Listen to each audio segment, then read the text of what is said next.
kan kita seharian gitu, sahur juga bisa jadi di lokasi syuting. Jadi ya doping vitamin terus dari sekarang dan usahain tidurnya cukup gitu. Yang selama ini aku impikan, karena aku tuh memimpikan punya bakery cafe tuh udah dari dulu gitu. Nah terus pas liburan kemarin, aku liburan ke Eropa tuh kan banyak banget bakery cafe di pinggir-pinggir jalan di situ yang lucu-lucu banget, bikin kita tuh pengen nongkrong lama-lama di situ. Nah aku tuh bikin pengen deh punya bakery cafe kayak gitu yang desainnya lucu, kalau foto di situ lucu. Akhirnya kesampaian lah bikin Lajai di sini.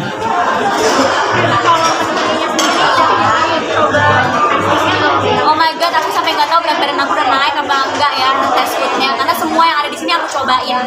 Karena kan harus sesuai sama lidah aku, dan aku kan juga punya perbandingan gitu. Waktu liburan kan aku bener-bener makan dulu tuh, nyobain semua pastry dan kue dan roti gitu.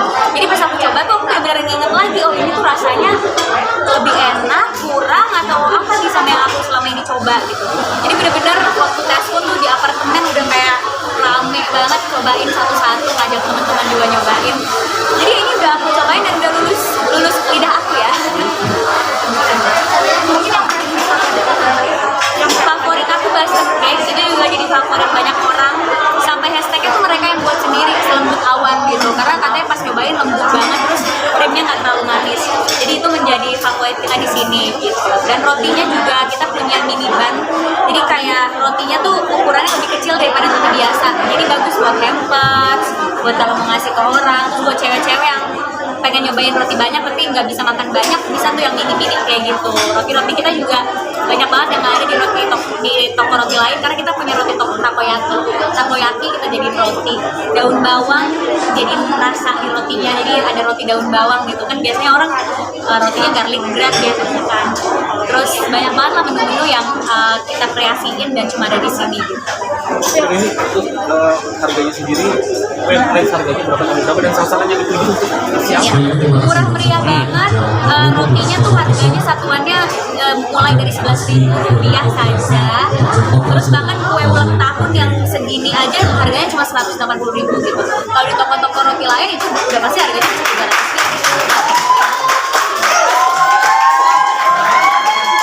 Sebenarnya di sini terus pastrinya juga harganya sangat terjangkau, mulai dari 30.000-an aja. Berarti bersahabat ya? Bersahabat di kantong anak kos itu adalah tujuan saya. Jadi anak-anak kos yang pengen nongkrong di daerah Jaksel, silahkan nongkrong di sini. Gitu. Cocok untuk buka puasa berarti ya? Cocok banget, karena di sini yang manis ada, yang asin ada, dan mengenyangkan juga. Jadi ya cocok banget buat buka puasa, buat hampers lebaran juga. Tapi mungkin aku sedikit persiapan Ramadan. Kebetulan aku lebaran puasa pertama di lokasi syuting, karena lagi syuting series terbaru. Jadi ya persiapannya tuh kesehatan ya paling ya, karena puasa sambil syuting tuh agak berat, karena syuting kan kita seharian gitu, sahur juga bisa jadi di lokasi syuting. Jadi ya doping vitamin terus dari sekarang dan usahain tidurnya cukup gitu.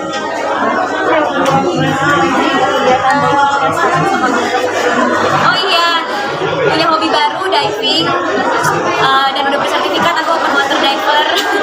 Jadi udah bisa diving di mana-mana. Tadinya aku takut laut, takut ikan bahkan ya. Tapi pas aku coba diving, ternyata luar biasa banget keindahan di bawah laut, ngebuat aku jadi ketagihan. Tapi ada satu kejadian yang akhirnya ngebuat aku bikin lagi generasi peduli bumi, karena pas aku lagi diving ada sampah di karangnya, ada sampah kantong beras gitu di karangnya. Jadi aku diving sambil mengutin sampah di karang. Terus pas aku ke pulau untuk istirahat, itu pulaunya banyak banget sampahnya gitu, sampai aku mengutin sendiri gitu. Dan akhirnya di situ aku bikin kayak komunitas gitu, asosiasi generasi peduli bumi, yang dimana nanti kegiatannya tuh kita akan bersihin pantai, bersihin laut, bersihin sungai, menanam pohon, konservasi binatang, dan habitat lainnya gitu. Alasan kamu kenapa? Karena kalau bukan kita, siapa lagi yang ngejaga environment dan lingkungan kita gitu. Dan kebetulan aku emang suka gitu, aku suka banget sama kegiatan yang seperti itu. Kebetulan partner aku dan tim aku juga punya visi yang sama, akhirnya kita buat deh. Rencananya kita dalam waktu dekat ini kita ke Lombok, kita mau mengumpulkan komunitas di sana untuk membersihkan pantai di sana. Berarti ngasih edukasi dan contoh kepada orang. Betul. Karena menurut aku sampai bilang, kalian kalau buang sampah sembarangan nggak apa-apa loh diposting. Buang sampah di tempatnya nggak apa-apa loh diposting, bukan pencitraan gitu ya. Kayak kadang kan orang ngomong pencitraan gitu, bersihin sampah. Enggak, bukan pencitraan, tapi kita menghimbau orang untuk buang sampah di tempatnya gitu. Jadi kalau misalnya kalian buang sampah di tempatnya, terus kalian posting, terus kalian nggak pakai sedotan plastik atau mengurangi penggunaan plastik, itu diposting nggak apa-apa banget karena bisa mencontoh yang lain. Dan kebetulan di usaha bisnisku juga, kalau misalnya mereka mengembalikan plastik cup, mereka dapat potongan 5.000. Jadi kalau mereka mengembalikan plastiknya lagi, mereka dapat potongan 5.000 dan plastiknya aku olah lagi. Jadi kita nggak buang-buang sampah plastik gitu. Dan udah nggak pakai sedotan plastik di restoran.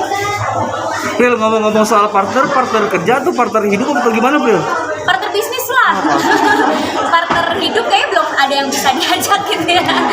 Ya kebetulan aku ya partner bisnis tuh kebanyakan yang emang sama-sama menggebu-gebu di isu lingkungan gitu. Jadi ya mewujudkannya alhamdulillah lancar gitu. Kenapa susah nyari partner hidup atau gimana?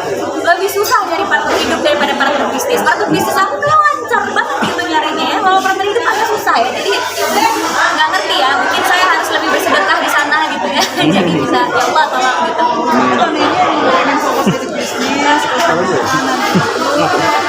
Karena aku juga masih muda menurut aku 27 tahun tuh masih muda banget, masih jauh lah gitu. Jadi ya memperkaya diri dulu aja, dalam arti bukan cuma sekedar uang tapi memperkaya ilmu, memperkaya diri, memperkaya networking, memperkaya teman. Nanti ya jodoh pasti ikut, namanya sih itu ya. Kamu merasa minder nggak sih kalau pacar Udah nikah masuk ya udah nikah malah gimana? udah punya anak, nggak minder sih, tapi aku malah ngerasa awet muda ya. Karena di kalau reunian mereka bawa anak, aku sendiri yang kayak wow gitu. Aku anti gitu, jadi aku tuh syukur antinya para anak-anak teman-teman aku ya. Aku yang jajanin gitu ya, beliin mainan gitu. Gak apa-apa sih, seru sih mengalami hal itu ya. Gak minder, tapi malah ngerasa kayak awet muda. Kayaknya gue sendiri yang belum jadi ibu gitu.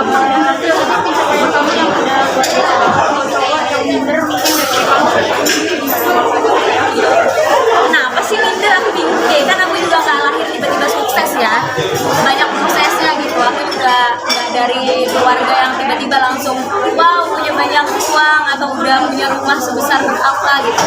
Semuanya tuh lewat proses gitu, dari nol. Teman-teman di sini yang ngikutin karir aku dari sinetron pasti tahu gimana perjuangannya, tidur di bawah gitu, emper-emperan sama terus, ya kan, tidur syuting dari pagi sampai pagi, gak gampang gitu kerjanya. Jadi buat apa minder, karena aku mendapatkan ini semua juga gak tiba-tiba gitu, kerja keras dulu gitu. Dan kalau aku bisa pasti kalian semua atau cowok-cowok di luar sana juga pasti bisa.